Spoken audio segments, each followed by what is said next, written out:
Did any of you come across this fantastic tweet by Lloyd Buddha on Twitter?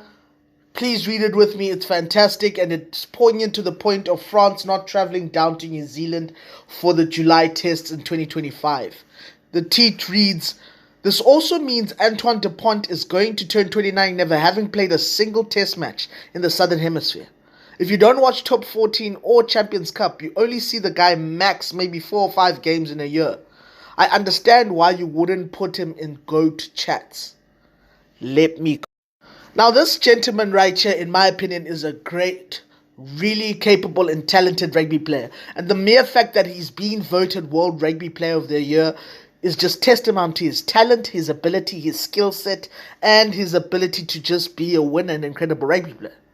But as Southern Hemisphere fans, people who've been on the upper echelons of consideration when it comes to the best in the world, this thing is not new to us. It's been with us. It's something that we've always done. And so, bear with us when we believe that our opinion when it comes to regard of the best player in the world should be respected and understood and, most importantly, revered in this conversation. People around the world took us off a ledge, convinced us to walk off the ledge when we said this guy isn't the best rugby player in the world, when we insinuated that he couldn't be the best player in the world without a World Cup. Rightfully so. People judged us for that take and said, listen, you can't say that.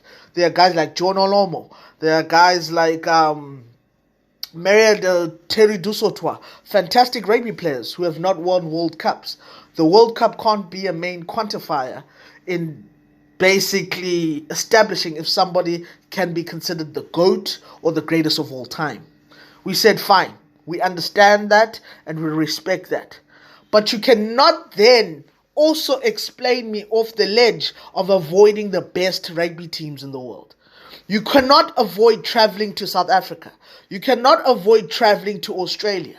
You cannot avoid traveling to New Zealand. The custodians of the game of rugby, the best of the best, arguably and agreed upon the toughest places to win the sport you want to claim you're the best in. Nah, guys. I respect the top 14.